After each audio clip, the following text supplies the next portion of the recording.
Good morning. Now, yesterday I did a post about a video about the messages that were supposedly sent by Brendan, but it was only later on last night that I managed to find the Reddit post, and not surprisingly, it was posted by a user who goes by the name of Temptedious.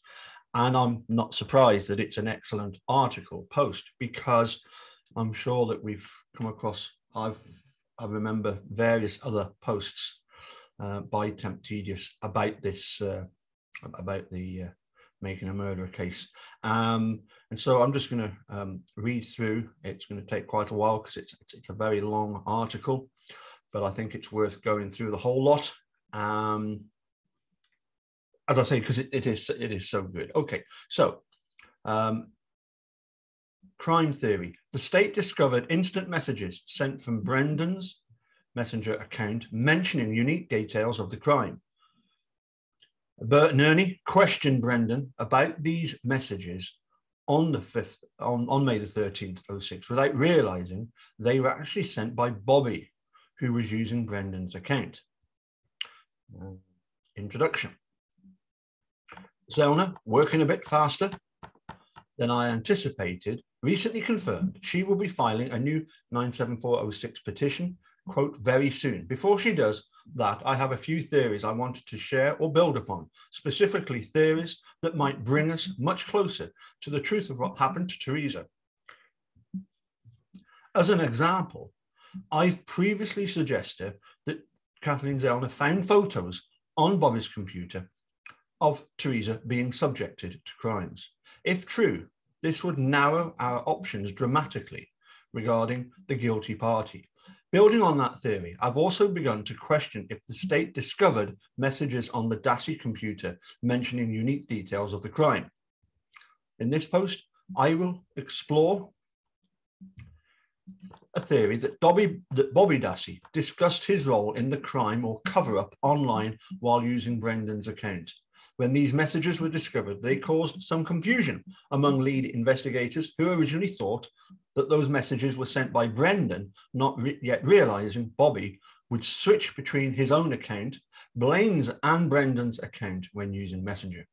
Very soon after receiving hard copies of the instant messages, Bert and Ernie rushed to re-interview Brendan so they could ask him, did you talk about this with anyone online? That question is not a random shot in the dark, in my opinion. Eventually, Fassbender realized Bobby would use Brendan's account, thereby introducing doubt about who sent the messages. Out of an abundance of caution, any and all incriminating messages had to be suppressed, and they were. A bonus info. New information found in the Dci Reports on the foul play site, including information on Brad's attempt to investigate Barb's deletion of incriminating files from her computer, as well as the discovery of questionable conversations recovered from Earl Avery's computer. Yeah, big shout out to foul play. Doctor, I hope your Adelaide Crows are doing okay. I see the port got hammered last week. Anyway, carrying on. Fact. Bobby Dassey would use Brendan's message account to send disturbing instant messages. Dean Strang and Jerry Buting were officially permitted to serve as Stephen's private defense counsel on Friday, February the 24th, 2006. Only a few days later, Monday, February 27th, Brendan Dassey was pulled out of class to be interviewed for the first time since November 2005. After enduring intense pressure from repeated interrogations without any counsel pressure, Brendan, along with Barb and Blaine, was permitted to stay the night at the Fox Hills Resort. Meanwhile, Bobby was home alone on the PC in his room using Brendan's account. After being called dumb for trying to pass off a picture of a dog from Google Images as his own, Bobby instantly became an aggressive troll. He calls young girls baby bitch SH1T face, switching between docile and aggressive messages. Bobby even warns one girl that she hasn't seen him mad yet. During one of Bobby's more pathetic attempts to coerce a girl into messaging him, threatening to block her while counting down from 5, the girl correctly points out Bobby can't count backwards. Bobby did not like being called dumb, and so he immediately responded to this perceived slight by trying to creep this girl out.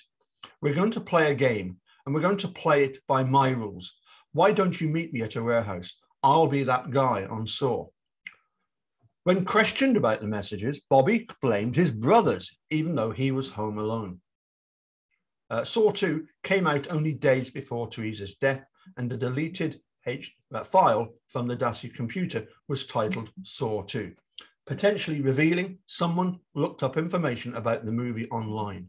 It seems months later, Bobby still had the Saw movies on his mind.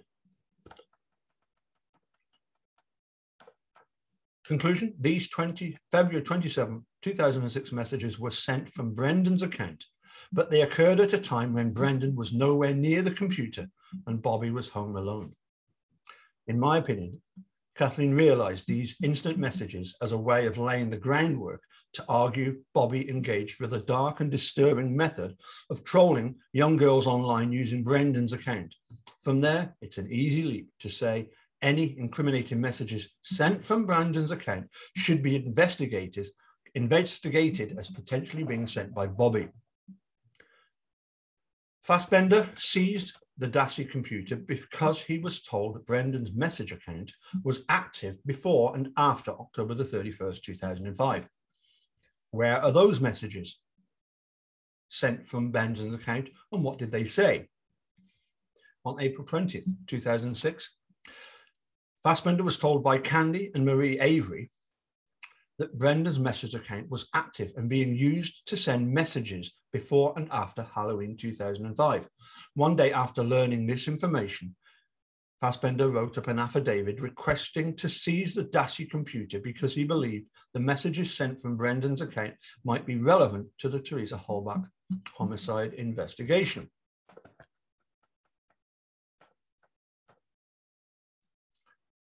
Fassbender affidavit, April 2006. I assume these are some quotes. A client received information from Candy Avery that a computer was located in a bedroom at Barb's residence. Candy Avery stated that Brendan Dassey would frequently send instant messages and emails to her children before and after October the 31st. Candy indicated that the computer was located in a bedroom in Barb's residence, which was occupied by one of her sons, Blaine Dassey. Your affiant received information from Marie Avery that she had frequent contact with Brendan Dassey both before and after October the 31st, 2005 through instant messages and email conversations. Marie Avery stated that Brendan Dassey used a computer located in his brother Blaine's bedroom. Your affiant believes the computer may contain images regarding records and instant messages which may be relevant to the investigation into the homicide of Teresa. Summary and review.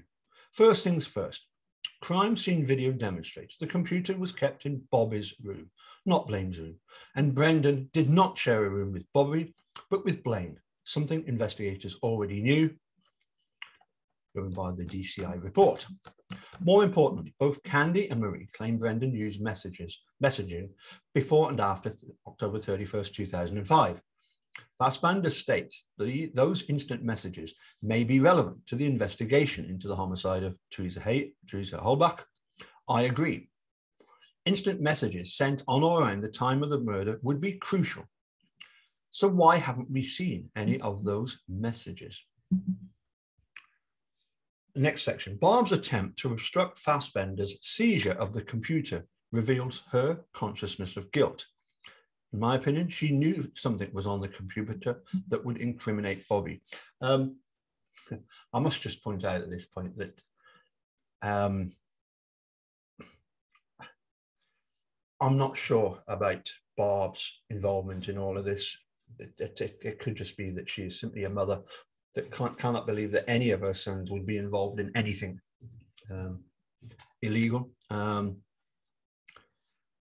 unfortunately, having followed this case now for over 6 years, since February 2016, the suspicion, the level of suspicion aimed towards Bobby has only ever increased over those years, hasn't it? It's just mounting and mounting as we find out more and more things.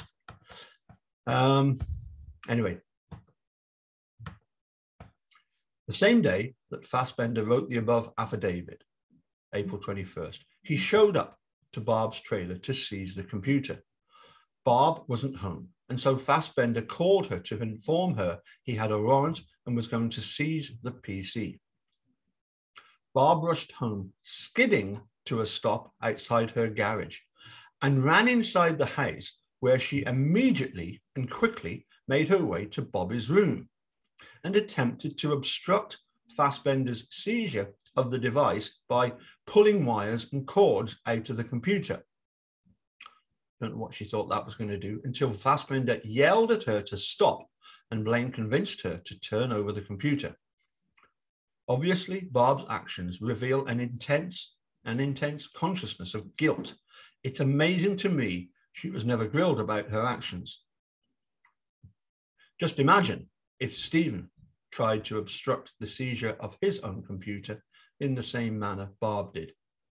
After that, imagine if torture porn and child porn was found on Stephen's hard drive. Would it have been swept under the rug? No.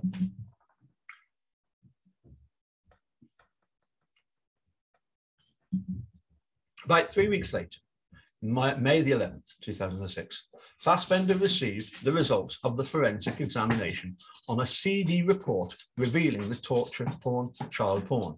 But he also received numerous hard copy pages of instant message conversations from the hard drive.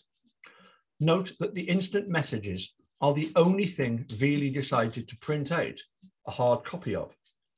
During a preliminary review, Fassbender discovered instant messages sent from Brendan's account shortly before and after Halloween, mentioning unique details of the crime.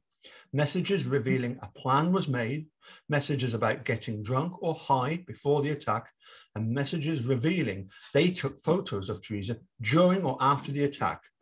However, in their haste, Bert and Ernie did not realize Bobby was the one operating Brendan's account. Interesting there, isn't it? That it's in those messages, it talks about we did this and we did that. A message revealing that they took photographs, more than one person. Under the mistaken impression they finally had something solid on Brendan, Bert and Ernie rushed to set up another interview. This time, it was Brendan's counsel who allowed yet another lawyer-less interview to be set up for May 13th, which again was only 2 days after the state learned about the instant messages. During this follow-up interview, Brendan was asked if he talked about the murder with anyone online, or if he told anyone they drank or did drugs beforehand, or that they'd taken photos of Teresa. I theorize these and other questions were directly motivated by Bert and Ernie's review of the hard copy instant messages printed out for them by Veely 2 days prior. Whenever Wiegert says, "You know what I heard?" or whenever he asks Brendan's, "Did you tell someone you did X and Y?" he was referring to information he learned from reviewing the message conversations. 2 days after reviewing instant message conversations from the computer, Bert and Ernie questioned Brendan if he talked about the crime with anyone online. Case of report, Brendan Dassey interview. Mark Wiegert, do you know anything about Steve being into Satan stuff? Brendan, no. Wiegert, did he pick Halloween for any reason? Brendan, not that I know of. Wiegert, you know what else I heard? No. You guys took pictures of her. That's true, isn't it? No. Did you take pictures? No. Did Steve take pictures? No. Did you tell somebody you took pictures? No. You told Travis that? No. What else have you told Travis? Were you guys drinking before this at all? No. How about smoking any weed? No. Wiegert, because I know you do that once in a while. Brendan, no, I don't. Well, I heard that you smoke marijuana once in a while. No. Is there anything on your computer that we should know about? Did you talk to anybody about this online? Not really. What do you mean, not really? Well, I would ask a question like if they like Stephen and that. What would you would ask people that? Well, I asked Marie that and Travis that. Thoughts and questions. In my opinion, these questions suggest some superior knowledge on Wiegert's part beyond normal interrogation tactics, possibly due to his review of the message conversations. Again, I suspect whenever Wiegert said, you know what I heard, he might have been referring to something he'd read in the messages, not something he'd heard. Wiegert continues to badger Brendan about what he told people over Messenger, including if he told anyone he got high or took photographs of Teresa. Very odd questions that seemingly come out of the blue. And then, after getting nowhere, Wiegert just comes out and asks what he wanted to know. Did you talk about this with anyone online? Yeah. Wiegert eventually gets to the point, doesn't he? In my opinion, it's not a coincidence Wiegert first asked Brendan whether he talked about the crime with anyone online, only 2 days after the instant messages were revealed to police. Such a question at this time can't be random and therefore must be related to the recovered messages. We need to know if it's true that Brendan's account was active before and after the murder. If so, we need to see those messages and determine who actually sent them. Bobby Salas and Bobby Dassey. In her original post-conviction motion, Zellner included, as Exhibit 105, a 14-page letter from Bobby Salas to Stephen Avery. In this mind-boggling letter, fellow inmate Mr. Salas writes to Stephen suggesting additional avenues for investigation. It is painfully clear Salas has researched not only Stephen's case, but many others from the area he believes are wrongful convictions. Amazingly, Mr. Salas mentions independent blood analysis, DNA methylation, the importance of using out-of-state or independent labs, and even brain fingerprinting and DNA source identification. I don't think Salas is making anything up or trying to mislead Stephen with this letter. In my opinion, this was a good faith attempt to pass on helpful information to Steve. Beginning page 7, Mr. Salas claims 2 witnesses saw Brendan and his friend standing on either side of Teresa about an hour after she left the Avery salvage yard and claims this friend is a likely suspect. Salas says Brendan and a friend, but context clues reveal he meant Bobby and Mike. Bobby Dassey, Mike Osmondson. Salas also claims Bobby and his friend were overheard by several people joking about killing Teresa. This claim that Bobby and Mike were joking about the murder caught my attention because, if true, it might explain why Kratz had Mike and later Bobby engage in projection by claiming it was actually Stephen joking about killing Teresa as a way of gaslighting the jury, interested members of the public about who exactly joked about what. If Bobby is guilty and if he knew police had covered up his crime, I can see how he'd feel emboldened enough and naive enough to joke about his crime. He might even feel a false sense of security by using Brendan Mesher's account to discuss his criminal acts. Closing thoughts. Instant messages sent before and after October 31st. Recall that Fassbender specifically seized the computer because he was told Brendan's message account was active before and after October 31st. Again, why haven't we seen any messages from around the time of the murder? In fact, Fassbender doesn't mention any messages or any computer activity from around the time of the murder. I'm just going to pause it there because, so apologies for that, but somebody let the dogs out, let them downstairs, and they're just running around making a hell of a noise. So I do apologize for that. Recall that Fassbender specifically seized the computer because he was told Brendan's message account was active before and after October the 31st. Why haven't we seen any messages from around the time of the murder? In fact, Fassbender doesn't mention any messages or any computer activity from around the time of the murder. The first day of computer activity mentioned by Fassbender was on February 28th, 4 months after the crime and 1 day before Brendan's arrest. What good does that do anyone? And because the first day of computer activity mentioned by Fassbender was February 28th, those disturbing messages sent by Bobby on February 27th didn't make it into Fassbender's report. This is consistent with the state's ongoing attempt to protect Bobby Dassey's credibility. Again, I can't accept it's a coincidence Fassbender and Rewigot asked Brendan if he talked about the murder online only 2 days after they reviewed the instant messages conversations.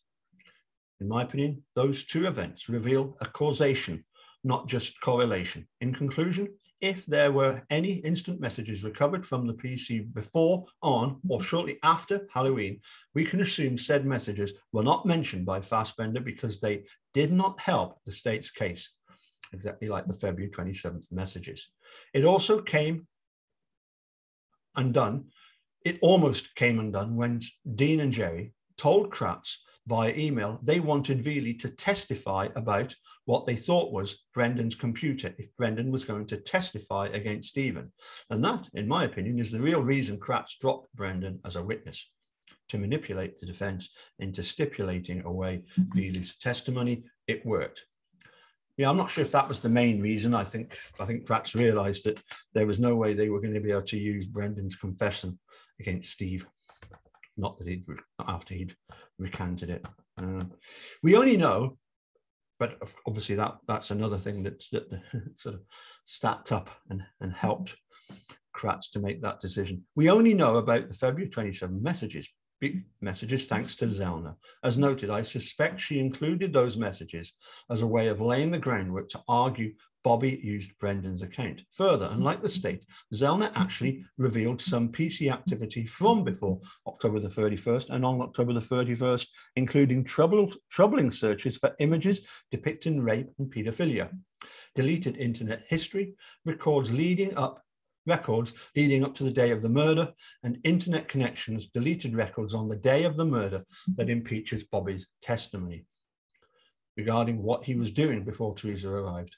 While that's all significant, we still didn't get any messages from around that time. Next, very interesting, Kathleen Zellner's strategy. There are some who will reject this theory because they believe it's ridiculous to suggest Zellner would hold back such information. It's a fair criticism. However, what does everyone think would happen if Zellner were to tell the state and courts via motion she found messages sent from Brendan's message account mentioning details of the crime? Would the state concede to Zellner's position on the messages being sent to Bobby? Hell no. The state would 100% argue the said messages being sent from Brendan's account connects them to Brendan, not Bobby, and therefore by extension, the messages can be connected to Steve and Avery. Yeah, I'm sure there's a whole load of stuff that that Zellner has obviously got information that hasn't so far made it into any post-conviction motions.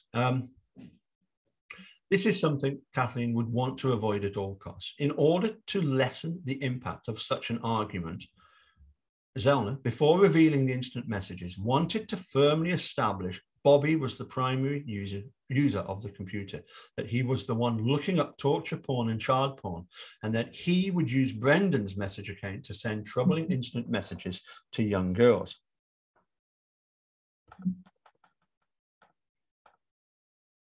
I have no special insights, although my gut tells me Zellner has been holding information back. I agree with you, Temptedious. I could be wrong. However, if she has been holding some info back, I think we can all agree the time for subtlety is over. Now that Wisconsin courts have stonewalled her request for a hearing, she may be forced to release any and all sensitive information she's obtained in the hopes of shocking a corrupted court system into finally ordering a hearing to address the cascade of due process violations she's uncovered. If there were photos found of Teresa taken with her own camera or messages mentioning unique details of the crime, such discoveries would dramatically narrow the playing field and should be enough to get a hearing.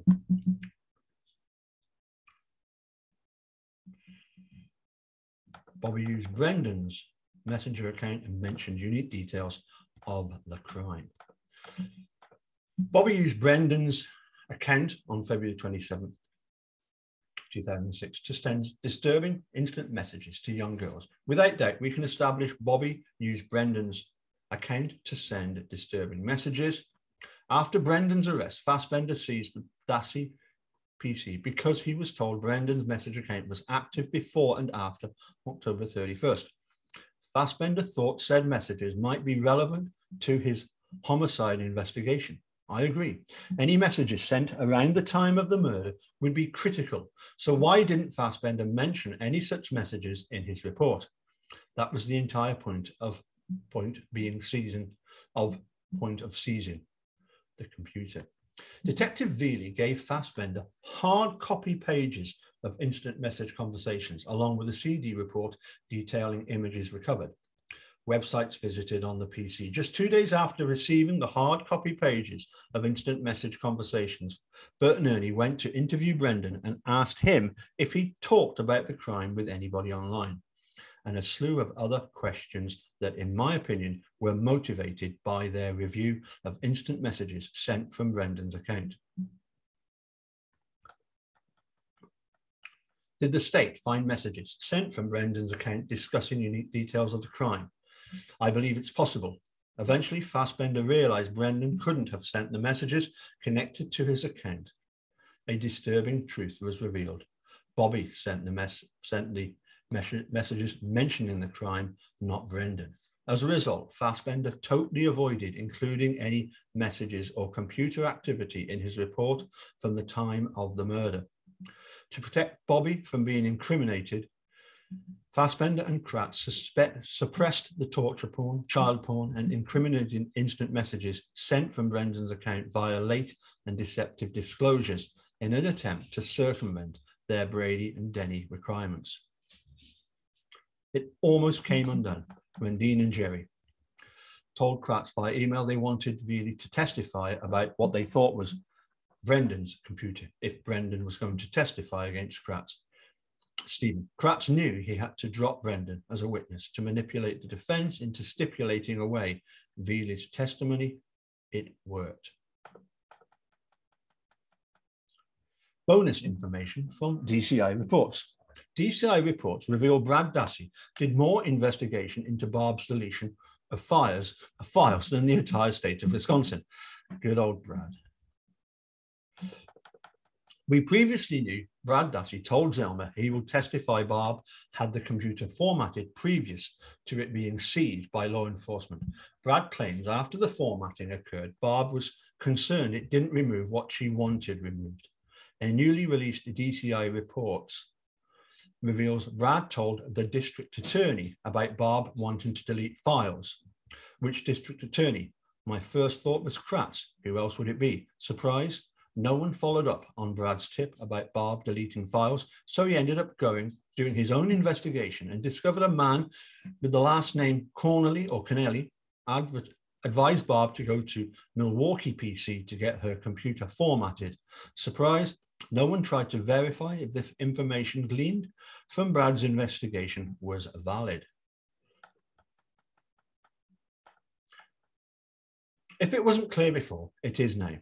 Fassbender was not interested in conducting an actual investigation into who was trying to delete the computer's depraved contents from the hard drive. Brad did more investigation than Fassbender did regarding the deletions. The man Brad mentioned, Connelly, should have been identified and contacted to see if it was true. He told Barb to go to Milwaukee PC for formatting services. Further, all the Dassey boys should have been interviewed about the computer's contents, but especially Bobby, and grilled about the torture porn and child porn. As for Barb, she should have been grilled about what she wanted to remove from the computer and why she freaked out when they seized the computer on April the 21st. Who was she protecting? Herself, Bobby, or someone else? No such investigation took place, and in a dark twist, the torture porn and child porn was suppressed by Fassbender, a special agent who used to work investigating internet crimes against children. But as we know, he doesn't have much scruples left. How many other cases did Fassbender find evidence of crimes being committed against children, only to sweep them under the rug? Questionable instant messages recovered from Earl and Candy Avery's computer resulted in a fruitless DCI subpoena being sent to Messenger. On March 16, 2006, 2 weeks after Brendan's arrest, Earl and Candy Avery requested the DCI investigate who messaged their daughter on Messenger, purporting themselves to be Stephen Avery, apologizing for the murder of Teresa. Messages sent from user Stephen Avery, I got Messenger privileges. This user, screen name Stephen Avery, I get privileges, was connected to the email gagekhu@redacted. From my reading of the messages, this was obviously or likely a friend or school acquaintance of Kayla's trying to mess with her. I'm at least confident these messages were not sent by Stephen Avery from prison. These messages were not genuine, obviously. I was surprised to learn the DCI did actually send a subpoena to Microsoft to get a reply that same day, revealing they were unable to determine the identities of the screen name. However, Microsoft did reveal that the user in question input the name Bob Larry when creating the Messenger account. The account was created on Jan 5th, 2006 and accessed 38 times from 3 different IP addresses between that time and March 18th. 2 of the 3 IP addresses linked to Comcast Cable Communications, whereas the remaining IP address was linked to NTT America Incorporated. I was prepared to dismiss these messages until I remembered 2 other pieces of information. During a March 2006 phone call, Brendan mentions possibly getting Messenger privileges. Is this a coincidence? Can we assume whoever came up with the name Stephen Avery, I get Messenger privileges in March 2006 was aware of Brendan possibly getting privileges that same month? If so, that would narrow our options. If not, this is yet another amazing coincidence. Next, on November 11th, 2005, Ryan Hilligers called the Calumet County and reported a troubling comment left by user Stephen Avery on Teresa's memorial website. Whoever this was, purporting themselves to be Stephen Avery, they apologized for subjecting Teresa to a violent sexual murder, which is pretty much exactly what happened with that user messaging Kayla with far less graphic language. Surprise, this disturbing comment mentioned by Ryan was never investigated, or at least no reports were written up about it being investigated.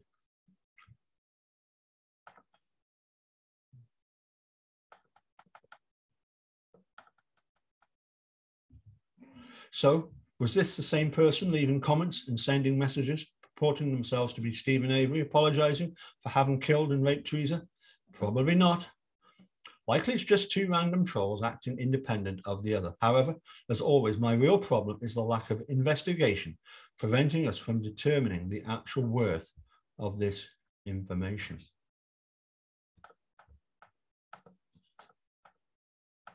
What are your thoughts? And can't help but agree with Miles further. As usual, excellent work. Your sleuthing skills put the entire DCI case and MTSO to shame. The reply, unfortunately, that's probably true. Pretty much everyone here at this point would be more capable of conducting an adequate investigation, especially if we had their resources. Much doubt about that.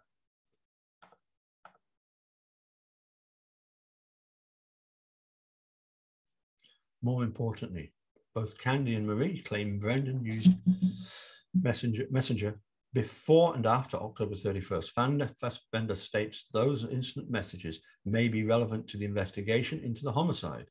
I agree. Instant messages sent on or around the time of the murder would be crucial. So why haven't we seen any of those messages? Did Bobby contact Teresa via instant messaging? I'm betting Kathleen Zellner knows. Yep. Okay, I think we'll hold it there. I do apologise for the disturbance midway through from two mad border collies. They are outside. They're still going mad, but at least they're not making quite so much noise. Also, just while we're here, I wanted to point out that over there, down there in Kenosha, Michael Bell Sr.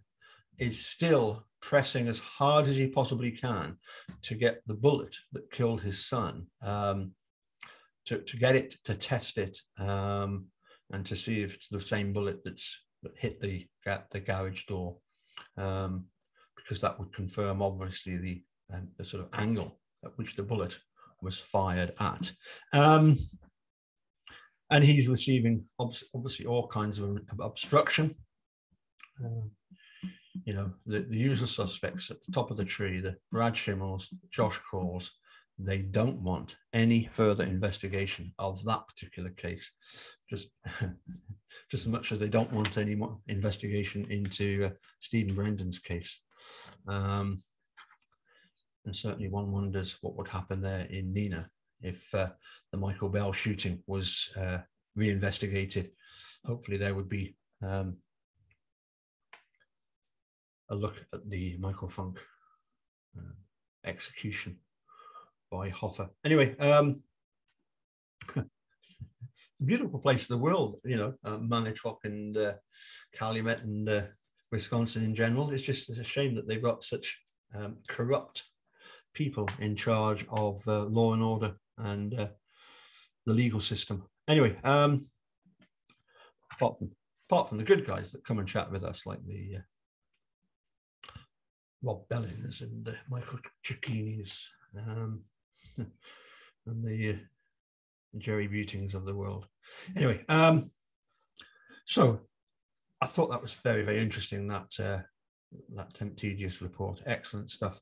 And certainly we wait with huge anticipation for Zellner's next motion to be filed.